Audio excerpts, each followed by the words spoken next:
Hello everyone, मेरा नाम है पीटर पाकर और आप देख रहे हैं मैग्नेटन क्लासेस। आज से हम स्टार्ट करने वाले हैं क्लास 11th की फ़िज़िक्स।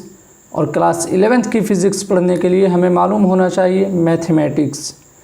कुछ चैप्टर हम पहले पढ़ चुके हैं क्लास 10th में, क्लास 9th में, और कुछ नई चीज़ें हम पढ़ने वाले हैं इस पूरे चैप्टर में, जिसका हम नाम रखते हैं बेसिक मैथमेटिक्स।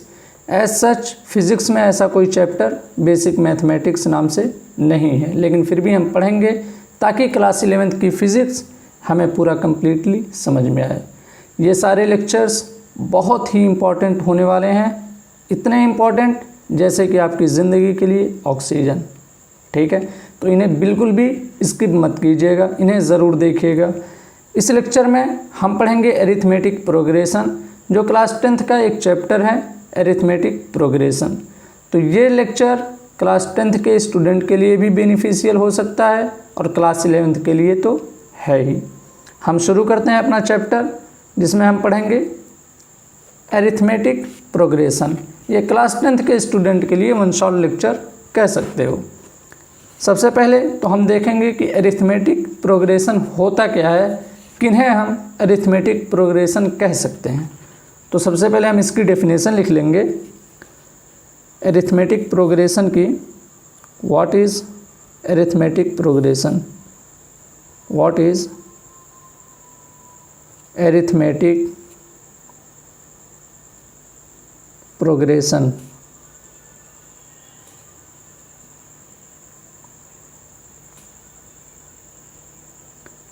एरिथमेटिक प्रोग्रेशन हम उन्हें कहते हैं, एक सीरीज़ ऑफ नंबर होता है, उसमें हर एक टर्म जो होता है वो अपने प्रीसीडिंग यानी पहले वाले टर्म से कुछ कांस्टेंट से डिफ़र करता है। यानी प्लस में भी हो सकता है, माइनस में भी हो सकता है, कोई ज़रूरी नहीं है कि प्लस ही होगा। ठीक है, हम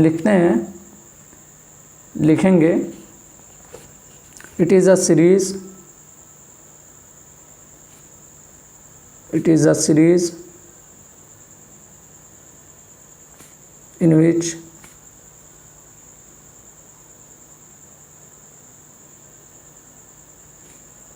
each term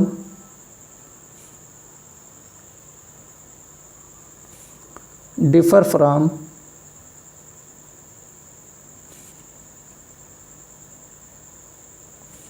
preceding term.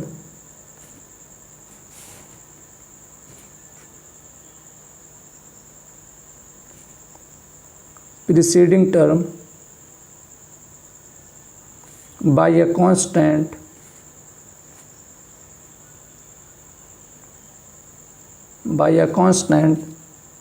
is known as AP। ठीक है, डेफिनेशन में हमने क्या लिखा कि it is a series. In fact मैं यहाँ पे कह सकता हूँ किस चीज़ का series of number. It is the series of number in which each form differ from preceding term। हर एक टर्म जो है वो अपने पहले वाले टर्म से एक कांस्टेंट नंबर से डिफ़र करती है। तो ऐसे सीरीज़ को हम क्या कहते हैं? एपी यानी एरिथमेटिक प्रोग्रेशन कहते हैं। सर वो कांस्टेंट नंबर क्या होता है, उसे क्या कहते हैं? उस कांस्टेंट को हम कहते हैं कॉमन डिफरेंस। ये जो कांस्टेंट से वो डिफ़र करता है वो सीरीज़, इस वाले कांस्टेंट को हम कहते हैं कॉमन डिफरेंस। Common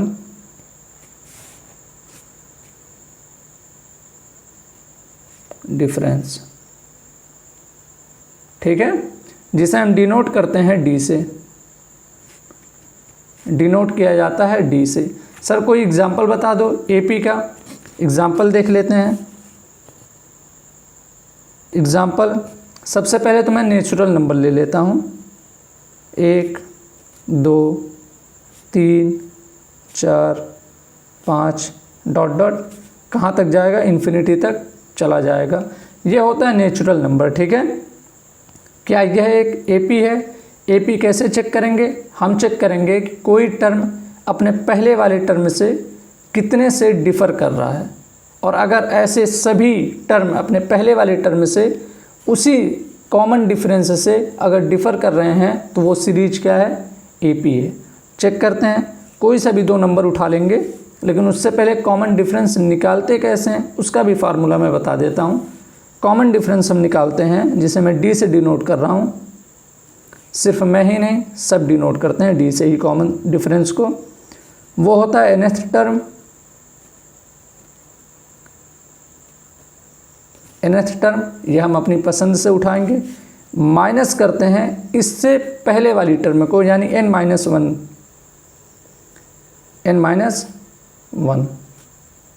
term. अब कोई सा भी एक टर्म उठा लो, मैं उठा लेता हूँ 5 को ही।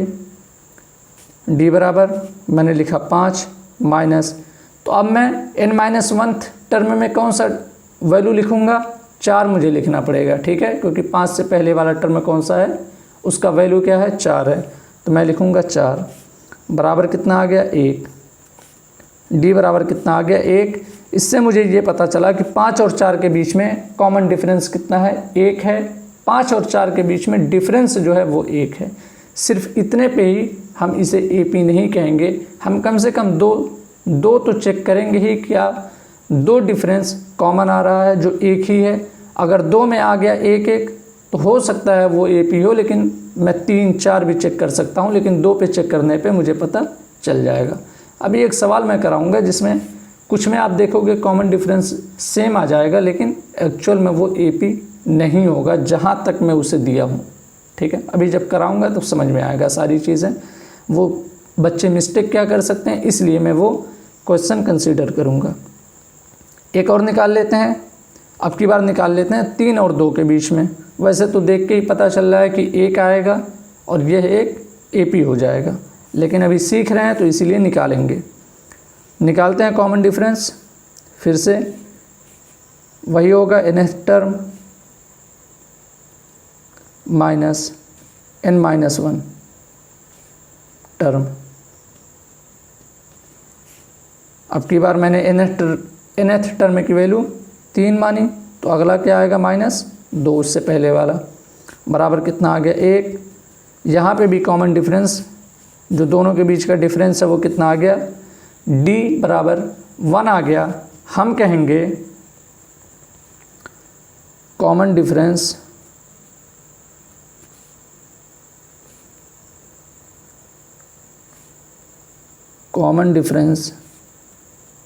Is same, therefore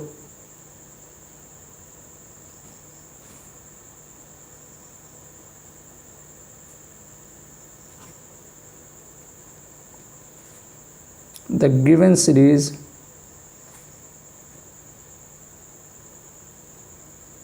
is an AP। AP मतलब एरिथमेटिक प्रोग्रेशन। मैंने एक एग्जाम्पल भी बता दिया AP का, और कॉमन डिफरेंस कैसे निकालते हैं वो भी सिखा दिया, दोनों एक साथ ही कंसीडर हो गया इसी में, ठीक है। एक और एग्जाम्पल देख लेते हैं। एग्जाम्पल देखेंगे, मैंने कह दिया कि √2, 2√2, 3√2 और डॉट डॉट करते हुए चलते चले जा रहा है। क्या यह एक AP है या नहीं, कैसे निकालेंगे, वही कॉमन डिफरेंस फाइंड करेंगे। पहले 2 टर्म के बीच में, यानी इसके और इसके बीच में डिफरेंस निकालेंगे, फिर इसके और इसके बीच में भी डिफरेंस निकालेंगे, देखेंगे क्या दोनों सेम है। अगर सेम है तो यह सीरीज़ AP है, अगर सेम नहीं आ रहा है तो ये सीरीज़ AP नहीं होगी। निकाल लेते हैं कॉमन डिफरेंस। बार बार मैं यही फार्मूला नहीं लिखूंगा कि nth term minus n-1 term, ठीक है। मैं डायरेक्ट लिख रहा हूँ अब की बार, D बराबर 3√2 माइनस 2√2, ठीक है। √2 आएगा कॉमन, हालांकि मुझे इतना करके दिखाना नहीं चाहिए, लेकिन कर देता हूँ। √2 आएगा कॉमन, 3 - 1 कितना आ गया, 3 - 2 है, 3 - 2 कितना आ गया, √2। यहाँ से मुझे डिफरेंस मिला है √2 का। एक बार और निकाल लेते हैं दूसरे और पहले टर्म में। d बराबर 2√2 माइनस √2, वही √2 कॉमन, 2 माइनस 1 कितना आ जाएगा √2। यहाँ पे भी मुझे कॉमन डिफरेंस जो है वो √2 का मिला है। मुझे दिख रहा है दोनों जगह जो डिफरेंस आ रहा है वो √2 का ही आ रहा है, यानी कॉमन डिफरेंस सेम है। तो हम क्या कहेंगे, गिवन सीरीज जो है वो एक एरिथमेटिक प्रोग्रेशन है, यानी एपी है। यही सेम चीज़ ऊपर वाला चिपका देंगे नीचे भी कि common difference is same, therefore the given AP is, the given series is AP. ठीक है, बार बार वही लिखने की ज़रूरत नहीं है। ये चीज़ हो गया हमारा एरिथमेटिक प्रोग्रेशन की डेफिनेशन। हमने एग्जाम्पल देख लिए, हम देख चुके हैं कि कॉमन डिफरेंस कैसे निकालते हैं। लेकिन अगर एक चीज़ मैं करूं, आप लोगों से पूछूं, एक और एग्जाम्पल देखें और फिर आप लोग मुझे बताइए कि क्या वह एक एपी है या नहीं। एग्जाम्पल, ठीक है, मैं एक एपी दे रहा हूं। मैंने दिया 5, 7, 9, 11, 13 और डॉट डॉट डॉट करते हुए 54। लास्ट टर्म अब की बार मैं दे दिया हूँ, यानी इनफाइनाइट अनंत तक नहीं जाना है, 54 तक ही जाना है। ठीक है, मैं आपसे पूछ रहा हूँ कि क्या यह एक एपी है कि नहीं। shows that the given series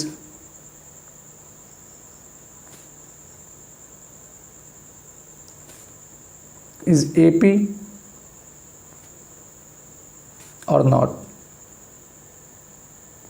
ठीक है, मैंने सवाल पूछा, अब क्या करेंगे कुछ बच्चे, वही कॉमन डिफरेंस निकालने की कोशिश करेंगे, जो कि बहुत अच्छी बात है, निकालना भी चाहिए।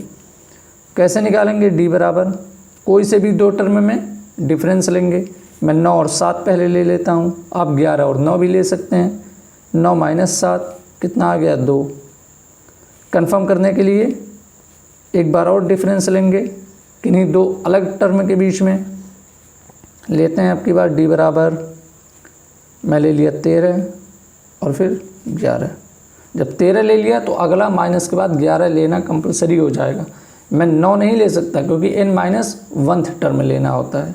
13 माइनस 11, इसका भी आ गया 2। कॉमन डिफरेंस सेम आ गया, यहाँ भी डिफरेंस। एक बार और ले लेता हूँ मैं 7 और 5 में। d बराबर 7 माइनस 5, यहाँ से आ गया 2।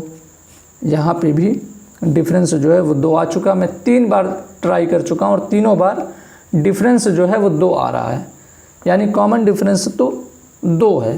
तो क्या ये गिवन सीरीज एपी है?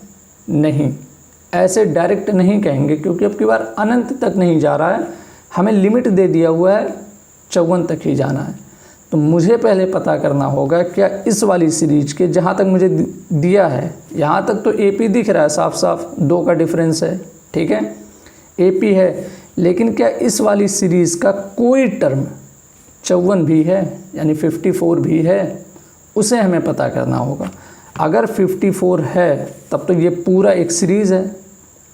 अगर 54 कोई टर्म है ही नहीं इस वाली एपी का, तो फिर ये पूरा जो है वो एपी नहीं होगा, पूरा तो एटलीस्ट नहीं होगा। और हमसे पूछा है पूरा गिवन सीरीज़ का ही जितना यहाँ से यहाँ तक गिवन सीरीज़ है, ये एपी है कि नहीं। तो पता करते हैं कि 54 क्या किसी टर्म का वैल्यू है कि नहीं। तो ये कैसे पता करते हैं, इसके लिए एक फार्मूला इंट्रोड्यूस होता है nth टर्म, यानी nth टर्म की अगर वैल्यू आपको पता करनी है तो कैसे पता करेंगे। ठीक है, इसी फार्मूले को इंट्रोड्यूस करने के लिए मैं ये सवाल कंसीडर किया हूँ। ठीक है, लिखेंगे nth टर्म, या फिर लिख देता हूँ हाउ टू फाइंड, छोड़ो,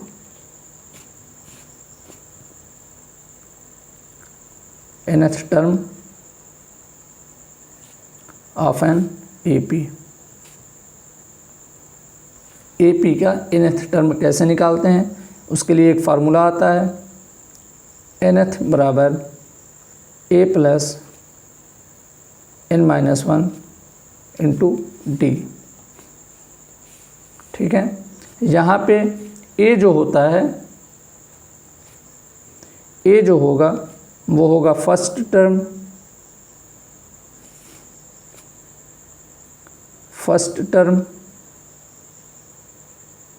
डी जो होता है वो है कॉमन डिफरेंस,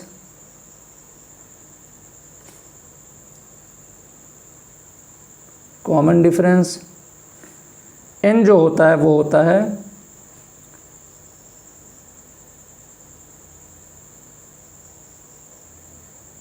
टर्म, और ये जो होता है nth टर्म की वैल्यू।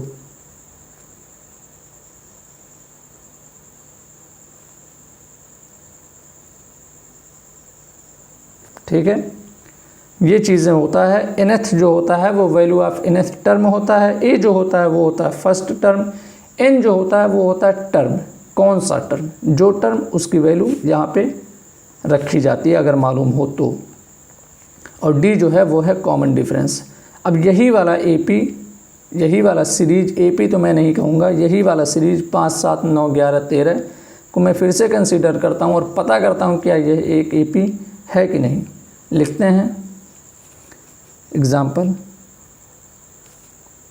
5, 7, 9, 11, 13 और डॉट डॉट 54। अब हम पता करेंगे 54 क्या इस AP का टर्म है या नहीं है। कैसे पता करेंगे? इसी वाले फार्मूले से, nth बराबर a प्लस ब्रैकेट में n-1 इंटू डी। हमें ये नहीं पता है कि 54 जो है, 54 जो है वो कौन सा टर्म है। अगर है तो कौन सा टर्म है मुझे नहीं मालूम है, और मुझे nth मालूम है तो मैं पता कर सकता हूँ। मैं nth यानी लास्ट टर्म मेरा 54 है, तो मुझे लास्ट टर्म निकालना है। मैं nth पे रख दे रहा हूँ। मैंने मान लिया ये nवां टर्म है, तो nth की वैल्यू मैंने रख दिया 54। a की वैल्यू क्या है? फर्स्ट टर्म यानी 5 प्लस अंडर ब्रैकेट n-1 और मल्टीप्लिकेशन में d। इसका जो जितना मुझे गिवन है यहाँ पे, इसका कॉमन डिफरेंस क्या है? इससे मुझे पता चला है कि कॉमन डिफरेंस अगर ये AP हुआ तो इसका कॉमन डिफरेंस कितना आएगा? 2 आएगा। हम ऊपर ही फाइंड कर चुके हैं। ठीक है, ऊपर ही हम फाइंड कर चुके हैं। यहाँ पे आ जाएगा 2 गुणे में 2। अब मैं इसे सॉल्व करता हूँ। 54 माइनस 5 बराबर n-1 मल्टीप्लिकेशन में 2। 54 में से 5 गया 49 बराबर n-1 इंटू 2। 2 जो है इधर आके डिवाइड में आ जाएगा, 49/2 बराबर n-1। ठीक है, 49 को 2 से डिवाइड करोगे आएगा 24.5 बराबर n-1। n बराबर कितना आ जाएगा? 25.5। और मैं आपको बताऊं, ऐसा कोई टर्म रियल में एग्जिस्ट नहीं करता। ठीक है, कि 25.5 कोई टर्म हो, 26.5 हो, 25.5 हो, 26.5 हो, ऐसा कोई टर्म एग्जिस्ट नहीं करता। ठीक है, या तो टर्म 1 होगा, 2 होगा, 3 होगा, 4 होगा, 5 होगा, 10 होगा, 50 होगा, 52 होगा, ऐसे होता है। 25.5, 25, सवा ऐसा कुछ नहीं होता। यानी एक्चुअल में 54 जो है वो कोई टर्म है ही नहीं इस वाली AP का। अगर ये चीज़ AP होती तो इस वाली AP का कोई टर्म आता ही नहीं 54। ठीक है, क्योंकि 54 कब आ रहा? 25.5वें टर्म पे, तो ऐसा तो कोई टर्म एग्जिस्ट करता ही नहीं। यानी 25 और 26 हो जाता। 25.5 जैसी कोई चीज़ नहीं आती, यानी 54 भी नहीं आता। तो क्या ये पूरा एक AP है? नहीं है। एक्चुअल में ये चीज़ AP नहीं है। मैं उम्मीद करता हूँ आपको समझ में आया होगा क्यों नहीं है। इसमें लास्ट टर्म में दिया हुआ है, तो इसीलिए हम ध्यान रखेंगे कि क्या ये चीज़ पूरा AP है या नहीं है। ठीक है, क्या लिखेंगे, द गिवन सीरीज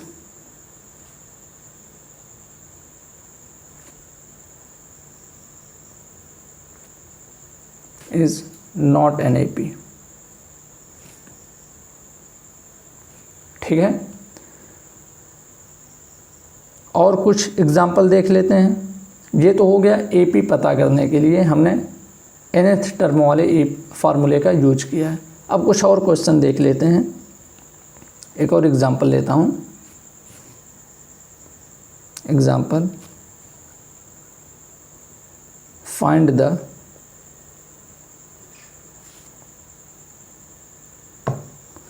मैं कह रहा हूँ कि अब की बार आप फाइंड कीजिए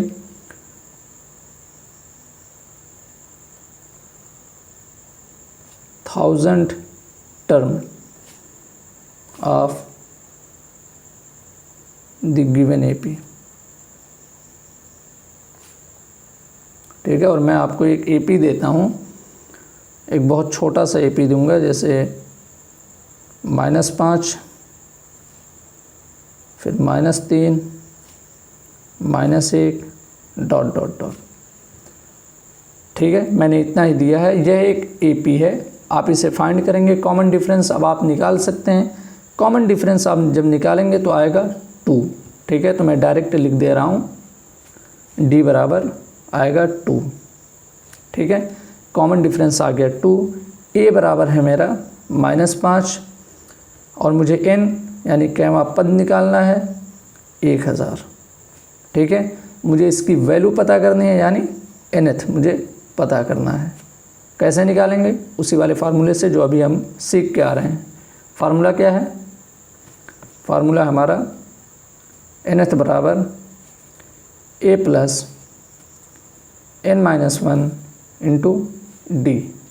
nth हमें निकालना है, उसे एज इट इज़ A की वैल्यू है हमारी -5 प्लस n कितना है, n है 1000 -1 और D कितना है 2, -5 एज इट इज़ प्लस 1000 में से 1 गया 999 और गुणे में 2, -5 999 का गुणा 2 में होगा तो आएगा 1998 प्लस 1998। ठीक है, इसे सॉल्व करेंगे, आ जाएगा 1993। ठीक है, यानी ये जो AP में दिया था क्वेश्चन में, ये AP इसका 1000वें पद की वैल्यू क्या होगी, 1993। अगर ये फार्मूला हमें नहीं मालूम हुआ होता तो ये चीज़ निकालना हमारे लिए बिल्कुल इम्पॉसिबल सी चीज़ होती कि हम 1000 पद तक इस AP को लिखते, फिर हम बता पाते कि उसकी वैल्यू क्या होगी। इस फार्मूले ने हमारी ज़िंदगी कितनी आसान कर दी है। ठीक है, 1-2 और सवाल कर लेते हैं। इस पे एक और दे देता हूँ।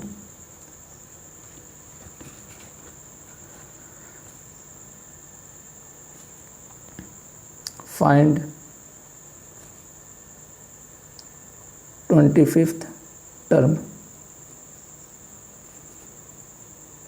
of an AP whose first term is, क्या लूँ वैल्यू, कुछ भी ले लेता हूँ, 11 या फिर चलो 17 एंड कॉमन डिफरेंस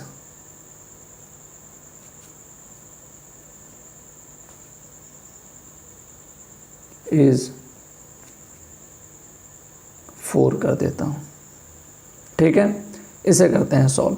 हम देखेंगे हमारे पास क्या क्या गिवन है। हमें पता करना है nth, n बराबर हमें दिया है कि 25वां टर्म हमें पता करना है। A बराबर हमें दिया हुआ है 17 और D बराबर 4। सॉल्व कर लेते हैं। फार्मूला क्या है, nth बराबर a plus n-1 into D. A की वैल्यू क्या है 17 प्लस n की वैल्यू 25 -1 और इंटू डी की वैल्यू है 4। 17 प्लस ये हो जाएगा 24 इंटू 4, 24 इंटू 4 होता है 96 प्लस 96 और 96 प्लस 17 हो जाएगा 113। यानी उस AP का जिसका पहला टर्म 17 हो और कॉमन डिफरेंस 4 हो, उसका 25th टर्म की वैल्यू क्या होगी 113। ठीक है, मैं उम्मीद करता हूँ अब आपको ये फार्मूला क्लियर हो गया होगा। nth equal to a plus n-1 into d कैसे सॉल्व करते हैं। अब एक सवाल और बनता है इस पर कि एक AP है जो अनंत तक चलती चली जा रही है, उसका आप 25 टर्म तक का सम बताइए, यानी जोड़ बताइए। या फिर हमें जैसे इसमें लास्ट टर्म दिया हुआ था, ठीक है, और पहला टर्म तो दिया ही होगा, ऐसा कोई हो AP, उसका हमें समेसन पूछ लेता है, सम पूछ लेता है, तो उसके लिए भी एक फार्मूला होता है, उसे भी हम सीख लेते हैं कैसे निकालते हैं। ठीक है, sum of nth term, sum of nth term कैसे निकालते हैं, इसे हम लिखेंगे Sn से, यानी sum of nth term equal to n/2 bracket open 2a plus n-1 into D. ठीक है, इसी फार्मूले को, ये तो हो गया एक्चुअल फार्मूला, इसी फार्मूले को रीअरेंज करके मैं कुछ और फार्मूला बनाने की कोशिश करता हूँ। जैसे Sn बराबर n/2 as it is, 2a को मैं लिख रहा हूँ a प्लस a, कोई इशू नहीं होना चाहिए इसमें, plus under bracket n-1 into D. Sn बराबर n/2 a as it is. ये चीज़ अभी हम पढ़ के आ रहे हैं, क्या होता है nth टर्म। nth टर्म अगर मैं लास्ट टर्म दिया हुआ हूँ, ठीक है, अपने AP में लास्ट टर्म दे दूँ तो उसका nth टर्म क्या होगा, लास्ट टर्म होगा। तो इसीलिए हम यहाँ पे लिख देते हैं plus L for last term. ठीक है, और A फॉर क्या है, A किसे स्टैंड कर रहा है, फर्स्ट टर्म को, L क्या है लास्ट टर्म, और N क्या है किस टर्म तक हमें समेसन निकालना है, Sn तो सम ऑफ nth टर्म। इसके लिए भी एक दो सवाल कर लेते हैं, उसके बाद हमारा लेक्चर एंड हो जाएगा। Question, find the sum of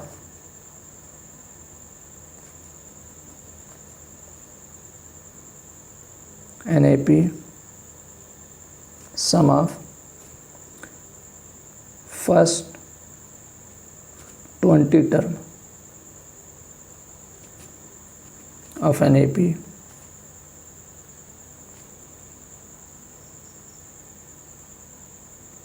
whose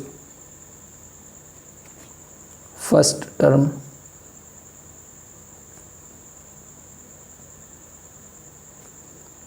is 17 and common difference is 4। मैं लास्ट वाले क्वेश्चन को ही रिपीट कर रहा हूँ, लेकिन इसमें 20 टर्म तक मैं कर दिया हूँ। मैं टर्म भी सेम करने की कोशिश करता हूँ। इसमें कितना था 25 फिफ्थ टर्म की वैल्यू हम निकाले हैं 113, तो हम समेसन भी 25 तक का ही निकाल लेते हैं। ठीक है, कहाँ तक का 25 टर्म तक। Find the sum of first 25 term of an AP whose first term is 17 and common difference is 4। कैसे निकालेंगे? हमें लास्ट टर्म अब की बार नहीं मालूम है, तो इस वाले फार्मूले का यूज हम नहीं करेंगे। तो किस फार्मूले का यूज करेंगे? इस वाले का। ठीक है, इस फार्मूले का हम यूज करेंगे। या तो मैं पहले ए नहीं nth is equal to A plus n minus 1 into D से क्या करूँ, लास्ट टर्म यानी nth टर्म निकाल लूँ, फिर उसके बाद मैं सॉल्व करूँ। nth टर्म कौन सा लास्ट टर्म होगा? 25th टर्म जो है वो लास्ट टर्म होगा, क्योंकि वहीं तक का हमें सम निकालना है। तो इससे मैं वो निकालूँ nth टर्म, उसके बाद मैं इस फार्मूले का यूज करूँ, या फिर डायरेक्ट मैं इसी फार्मूले का यूज कर लूँ और आंसर ले आऊँ। तो मेरे लिए आसान यही है कि मैं इस फार्मूले का यूज करके डायरेक्ट आंसर तक आ जाऊँ। सॉल्व करता हूँ मैं इसे। गिवन क्या क्या चीज़ें हैं? n बराबर हमें लेना है 25, Sn हमें निकालना है, a बराबर हमें दिया है 17, d बराबर 4। ठीक है, सॉल्व करते हैं इसे। Sn is equal to n/2 bracket open 2a plus n minus 1 into D. n की वैल्यू क्या है? 25 बाई 2, a की वैल्यू क्या है? 17 प्लस n माइनस 1, n क्या है? n है 25 माइनस 1 और d है 4। इसे करेंगे सॉल्व। 25/2 एज इट इज़ रहने देता हूँ। 2 इंटू 17 होता है 34 प्लस 24 इंटू 4 होता है 96। 25/2 गुणे 34 और 96 हो जाएगा 130। ये चीज़ कट जाएगा कितनी बार? 65।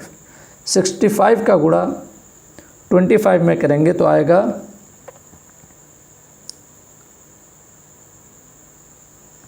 1525।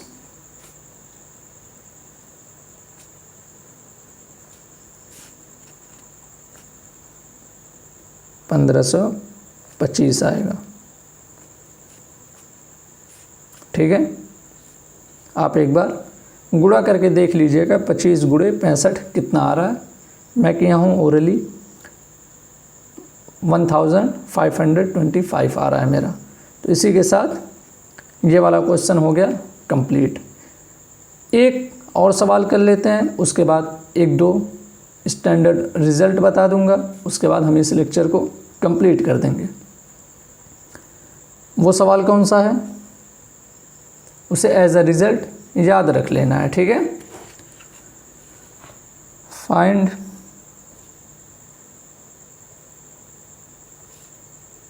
The sum of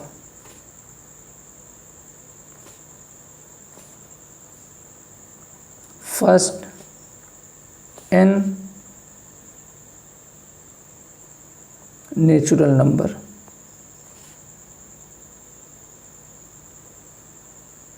natural number क्या है आपको पता होना चाहिए। काउंटिंग नंबर्स को नेचुरल नंबर कहते हैं, यानी 1 2 3 4 5 6 चलते चले जाइए अनंत तक, इन्फिनिटी तक, उन्हें हम नेचुरल नंबर कहते हैं। लेकिन हमसे कह रहा है कि सम हमें निकालना है फर्स्ट n नंबर्स का। तो पहले हम AP लिख लेते हैं। AP में क्या आ जाएगा? वही नेचुरल नंबर जो है 1 2 3 4 5 डॉट डॉट करते करते कहाँ तक हमें जाना है? n तक। हमें अनंत तक नहीं जाना है। हालांकि हमें n की वैल्यू नहीं मालूम है क्या है, लेकिन हमने मान लिया क्योंकि हमें क्वेश्चन में दिया है कि n टर्म, तो हमने कह दिया n टर्म तक हम चले गए। ठीक है, हमें लास्ट टर्म अब की बार मालूम है क्या है? n। फर्स्ट टर्म हमें मालूम है क्या है? 1। हम निकाल लेते हैं। फार्मूला क्या है हमारा? जब लास्ट टर्म हमें मालूम हो, Sn बराबर n/2 a plus l। n/2 a है हमारा 1 और l है हमारा ये n। इसे थोड़ा सा रीअरेंज करके मैं यहाँ नीचे लिख देता हूँ Sn बराबर n under bracket n+1 by 2।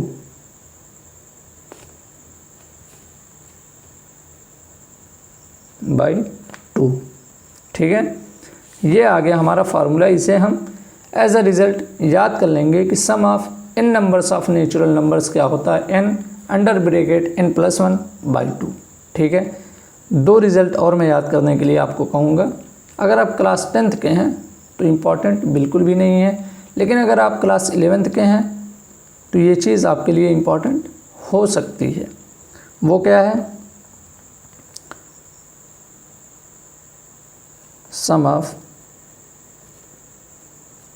Square of first n numbers of natural number, ठीक है। यानी नेचुरल नंबर के फर्स्ट n नंबर्स की स्क्वायर का समेसन हमें निकालना है। यानी वो एपी तो नहीं कहेंगे अब की बार, अरिथमेटिक प्रोग्रेशन नहीं है, क्योंकि कॉमन डिफरेंस जो है इनका सेम नहीं आता है। मैं अगर लिखूँ वो कौन से नंबर हैं, 1 का स्क्वायर, फिर उसके बाद आता है 2 का स्क्वायर, क्योंकि नेचुरल नंबर तो यही है 1 2 3, फिर आएगा 3 का स्क्वायर, फिर आएगा 4 का स्क्वायर, ऐसे ही डॉट डॉट n के स्क्वायर का। इसमें आप देखेंगे कॉमन डिफरेंस सेम नहीं आ रहा है। इसमें आएगा 3 का, यहाँ पे आएगा डिफरेंस 3, यहाँ पे आएगा डिफरेंस 5, यहाँ पे आएगा डिफरेंस 7, ठीक है। यानी कॉमन डिफरेंस जब सेम नहीं आ रहा तो फिर ये एपी किस बात की, इसीलिए मैं डायरेक्ट इसका रिज़ल्ट बता रहा हूँ क्या होता है। Sn बराबर कितना आएगा, n+1 2n+1 बाई 6, ठीक है। ये फार्मूला आप रट लीजिएगा। अगर आप किसी कम्पिटिटिव एग्ज़ाम की तैयारी कर रहे हैं 10th के बाद लेवल की, तो ये फार्मूला इम्पॉर्टेंट हो सकता है। अगर आप 11th में आए हैं तब भी ये चीज़ इम्पॉर्टेंट हो सकती है फिज़िक्स के लिए। एक और फार्मूला मैं बताऊंगा, उसे भी आप रट लीजिएगा। Sum of cube of first n numbers of